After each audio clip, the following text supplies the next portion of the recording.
Hello everyone and welcome to Franchise Focus. I'm your host Lisa Linkowski. I'm a certified franchise consultant representing hundreds of concepts across many different industries, and Franchise Focus is all about putting the spotlight on experts within the franchise industry. And today I have in studio with me Ken Milner, who is the special counsel to Kraut and Harris, and he has over 40 plus years experience in franchising. So absolutely happy to have you with us today, Ken. Oh, it's my pleasure, and I couldn't turn down the $25,000 speaking fee. I thought it was wonderful. The check is in the mail, so they say. I don't know when you're going to get it, but it's in the mail.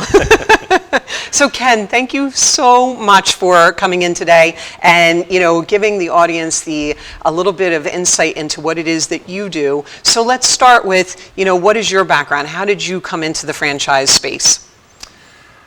Well, initially I started out wanting to be a lawyer who was going to help protect people's rights. It's what I always wanted to do because I was a child of the 60s, and lawyers at that time were making people, they were making people's lives better, or they were making them worse. 3/4 of all of the people in state legislatures and everything were lawyers. They were the ones passing the laws. They were the ones fighting the laws. They were the ones prosecuting Nixon. They were the ones defending Nixon. These were the things that were important, as a child of the 60s. But by the time I got out, things had changed a lot. Law was turning more into a business. And I realized that I really enjoyed contracts. I loved learning about business. I loved the idea of making deals. I loved the idea of getting people together. And I was fortunate enough to apply for a job at a fledgling company, fairly young, called Cottman Transmission Systems. And Cottman had both Canadian and American franchisees. And back then it was probably the second largest transmission franchise in the world. And applied for the job. I was fortunate enough to get it, and I started out as the associate general counsel. Within a couple of years, the general counsel became president of the company, so I was lucky enough to kind of get sucked up into the general counsel position at a very young age. Wow. And that was wonderful because I got to travel all over North America, and I got to learn a lot. But it wasn't always easy because initially, my mom would be sitting down with other people, they were all talking about what their kids were doing now that they were out of school. And, oh, well, my John is doing this and is with this big firm, and my Joni is doing this and she's with this, and what's Ken doing? And my mom would go, he's with Kraut and Transmissions. She was so embarrassed. She thought I was sitting in the back of a transmission shop, arguing with customers. She didn't understand the concept of franchising. And franchising, to this day, still has a lot of people that really don't understand how it all works. You are right, and we were just talking about that. We said that it's been around for, 100 years, give or take, right? And yet, it's this murky, mysterious, area.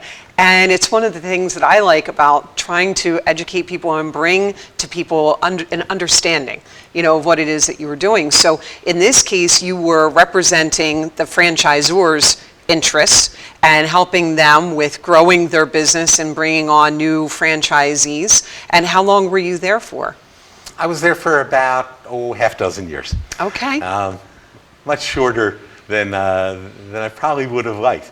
But it was just wonderful, and I got an incredible education in both law and franchising. What's interesting, though, about you're saying that, you're representing franchisors and help, franchisees. A franchisor won't be successful unless the franchisees are successful. And I think a lot of people forget that.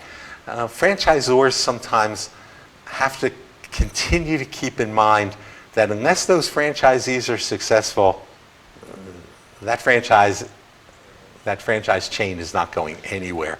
Yeah, So- not a strong system unless Exactly. everyone, you've got to have the top management be really strong, you have to have the system be in sync and be strong, and we were talking about that, even if you've been a franchise for 50, 60, 70 years, that you have to keep reinventing yourself, you have to stay within, what's trending and stay on top of the marketplace, and you can't just sit back on your laurels and go, well, we've built this great empire and now we're just going to sit back and keep doing the same exact thing. You've got to constantly be evolving. Exactly. And we always think of McDonald's as the quintessential franchisor.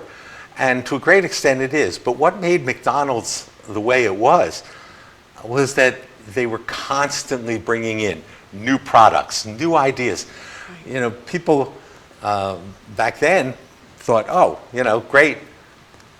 There was a good reason for McDonald's to be successful. But it wasn't enough just to have the inexpensive hamburgers and the quick service, and they had to come up with new ideas. New items. Shamrock shakes and McRibs. The McRib. And all of these programs, Monopoly playing boards, Right. and all of these different games and prize packs and everything else.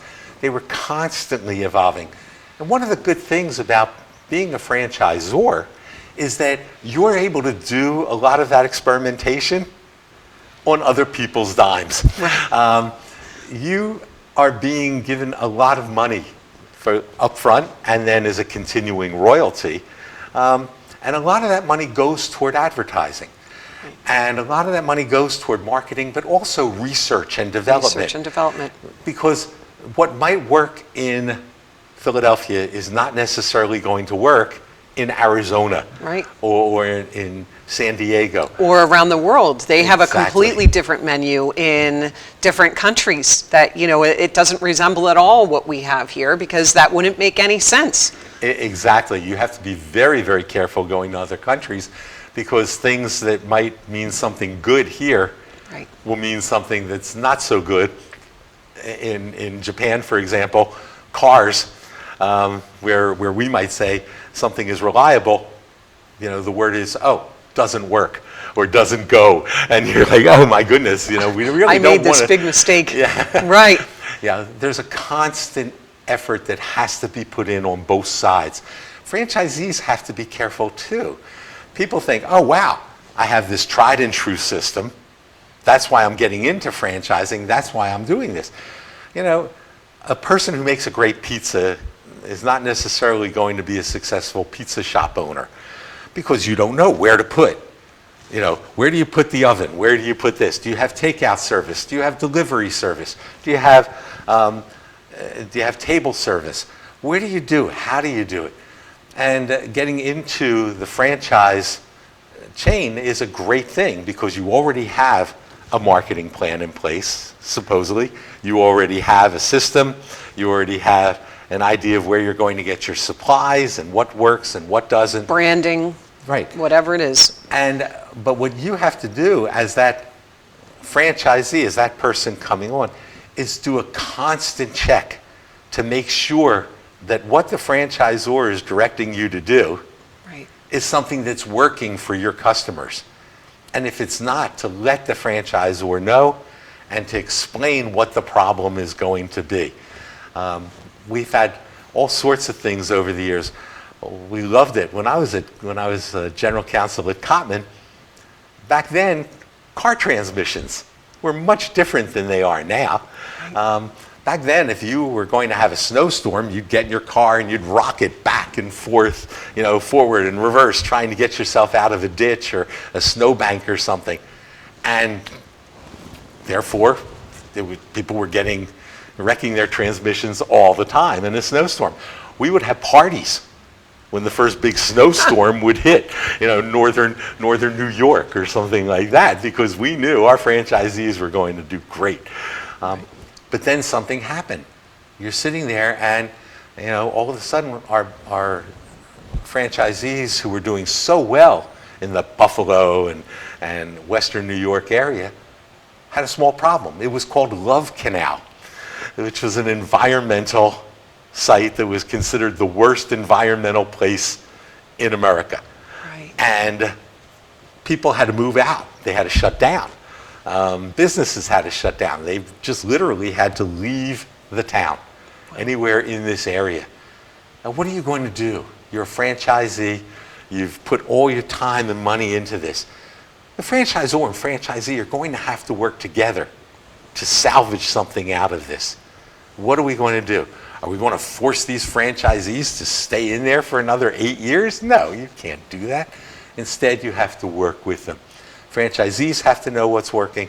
Franchisors have to know, what can we do new? What can we do tomorrow? Sure, absolutely. And just to keep the analogy with the transmissions, what a transmission looked like years ago versus how it runs and operates and everything that happens with today, completely different. I used to change my own oil for my cars. I wouldn't even have a guess like what to do. Sometimes I don't even know how to open up the hood. These cars are so much more complicated. And so the companies have to change and evolve with the technology and with the times and with whatever is happening around them in order to stay above board. Exactly. One of the benefits of becoming a franchisee is that you will have those operations managers. We had a couple of operations managers going to various sites who knew transmissions inside out, knew when things were changing, knew what things were working, knew what things were problems, and were able to do things very quickly and to train the technicians working in each little franchise unit. Right. So beware of this or beware of that. One story I can remember when I was at Cotman was that we had some fairly successful franchisees down in New Orleans. Again, hot, humid, bad weather. Back then, the metal in all of the transmissions would go bad very easily, so they were doing fairly well. But one day, we had our person go in there, our operations manager, doing a regular visit, and a car came in. And the car came in, and the car just wasn't running. And so, great training session. The operations manager showed the technicians, well, let's look under the hood. We'll take a look. And took a look under there and saw that all that was wrong was that one of the belts had broken. It was just a fan belt. It had nothing to do with the transmission at all. And the operations manager said, fix the fan belt, and let's send this customer on her way. What they didn't know was that customer was a plant. That customer was from a news station that was doing exposés on transmission shops. To see if they were going to try to fleece the customer. Exactly. Wow. And so what happened was that our guy was there. They sent the person on her way, and that was great. Phew. 3 days later, our operations manager was at another place down in New Orleans, and the same thing happened. The car came in, but this time it was a different car. This time it was a man driving. But the operations manager said, let's take a look. And with the mechanics, they all looked under. Sure enough, a belt was broken. Fixed the belt, sent the customer on his way, no charge. Imagine the headline from the newscast 2 weeks later when they did their expose on overselling and transmission shops. And now, Cotman Transmission knew exactly what was wrong. We were very fortunate. Our ops manager happened to be there those 2 days and make sure that it all went. Or else it could have ended the entire franchise. I mean, seriously, it could bring down, look what happened. Especially something like today with you've got social media and everything else. So, yeah, that would have been a disaster. We had that problem with Jiffy Lube here in the Philadelphia area. We had a guy, an insurance, he had been in the insurance department for the Pennsylvania state government. And his name was Herb Dennenberg. And he would go on television every few weeks and do something called Dennenberg's Dump and talk about this product or this service that was horribly overpriced or improperly done. And what happened was that he went after Jiffy Lube, and it took a long time for Jiffy Lube to recover. And that's very, very important. Franchisees have to understand that the franchisor will be very strict when it comes to quality control and making sure that you only use products or services that are tried and tested, Right. and that you're not going to try and cut corners or anything like that. Because one screw up anywhere in the nation or even internationally could screw the whole chain. That happened with Jack in the Box when you had one truck in Seattle, Washington that let the hamburger refrigeration temperature get too low and too high in the truck, and bacteria formed. And the meat was delivered to the franchisees. Franchisees didn't know there was a problem. E. coli. One young kid died. Wow. 3 more were very sick. Imagine, you're now in Philadelphia. You're hearing about this problem with Jack in the Box. Would you go to the Jack in the Box in Philadelphia knowing that this problem happened Sure. in Seattle? And so franchisors have to be tough. They have to do their quality control. And it's to keep everyone safe and to Keep keep everybody. keep the whole system humming and moving along. We're going to take a quick break. We've got to hear a word from our sponsors, and on the other side of this, we're going to venture forth and see where you are these days. Stay tuned for a word from our sponsors.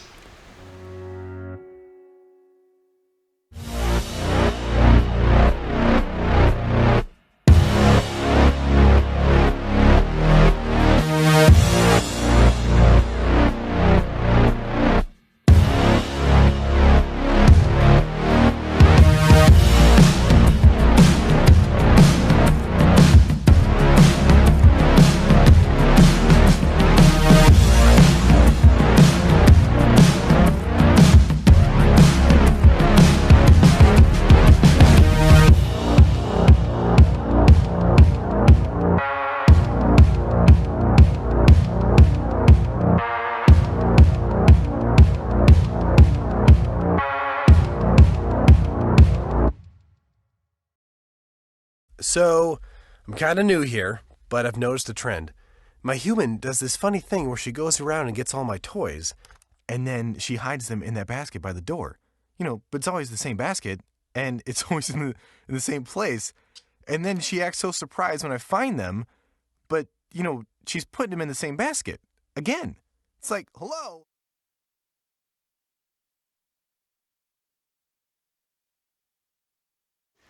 And welcome back to Franchise Focus. I'm your host, Lisa Linkowski, and I'm sitting today with my guest, Ken Milner. And Ken, before the break, we were talking about your experience back working for general counsel. So let's talk about today and the fact that you're special counsel now and you're working with franchisors and franchisees. One of the things I'd like you to address is that when I meet with candidates and I encourage them strongly to utilize the services of an attorney for reviewing their franchise document and the franchise agreement, and they're told, well, this is an established franchise and they're not going to make any changes. So what's the point, Lisa, in me getting an attorney? I'll just save that money. Can you please speak to the audience about that? Sure. There are 2 things that we have to keep in mind. The first is that there are some franchisors who will refuse to make any changes. But knowledge of what could go wrong, going into what will probably be one of the most expensive things you ever get into, is very, very important. What are the risks? What are the problems? I like to tell potential franchisees who come to me and they say, why do I need to know this? And I'll tell them, franchise is like marriage. It's very easy to get into. It is hell to extricate yourself from it. And a lot of people don't realize that once a franchisor has provided to you all of the marketing techniques, all of the special sauces, and all of the information which make a franchise business work, that they're not just going to let you leave and compete with them. Right. So there's a non-competition thing in there. There are things in there that say, when you sell this business, you must get our approval. because we have to make sure that the person who's going to be taking it, We approve of them. that's right. We don't want somebody who might be a competitor. We don't want somebody who might be, somebody who's cut corners in the past or has a bad reputation. We want to make sure that person is not paying you so much money to get the business that they can't pay us Right. our fees. So you can't just necessarily sell your business the way you would as if you had your own little independent shop. And that document, that franchise agreement, and the FDD, which explains everything that's in there, is filled with information about how many traps there can be. Right. And that's what you have to first see, is understand that there are incredible risks in franchising. The fact is that franchise businesses don't succeed that much more than people who open up independently. They do succeed a little more, they do. But a lot of the checking into it doesn't take into account what happens when you leave. Right. And so there are problems like that. So the first thing you do when you come in, or if somebody comes in and says, Ken, they said they're not going to make any changes to the agreement. Why do I need to pay you to review it? I said, well, the first thing I'm going to do is find out about you. Tell me what's important to you. Are you looking for a business that you're going to be able to pass down to your kid who's graduating from school?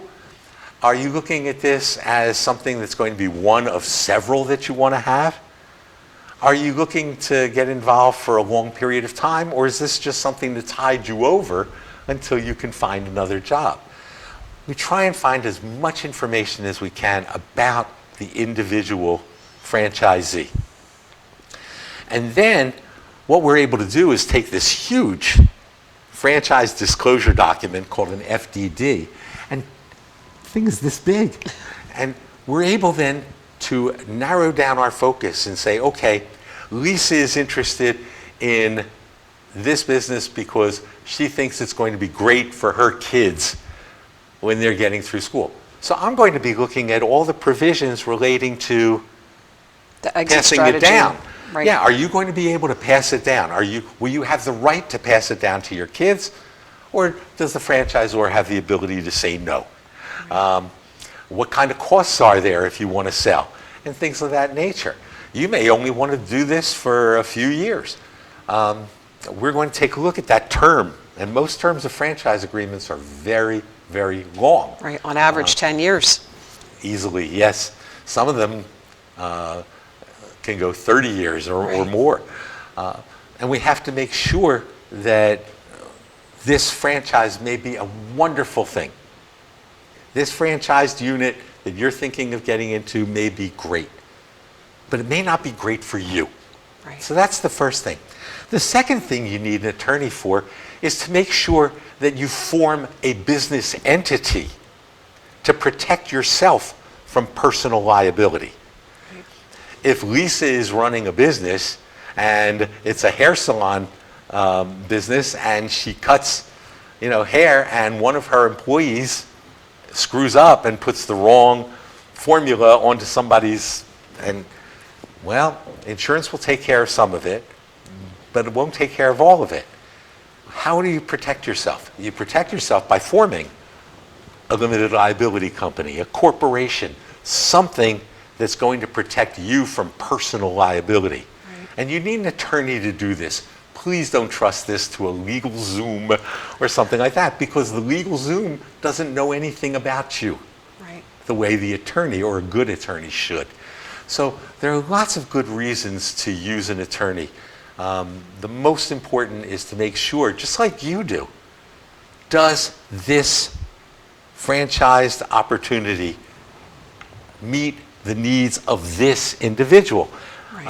Lisa, you've been doing this for your whole career. We do it just from the legal end. Right, and and hearing it from another expert only will make that person feel that much stronger in their pursuit of doing this, because it can be a very daunting, scary thing to sit there and step foot into this. So when you're hearing from working with me and you're like, oh yes, this is the way that you should be doing. The franchisor is saying, yes, we agree. You're saying, yes, this is all a good match. But then you understand all the nuances, the personal guarantee against your home. A lot of people don't understand that piece of it. And they go, wait, what? And I'm like, yes. And they say, I don't want to take out an SBA loan because that's going to go against my home. And I'm like, well, the franchise itself goes against your home.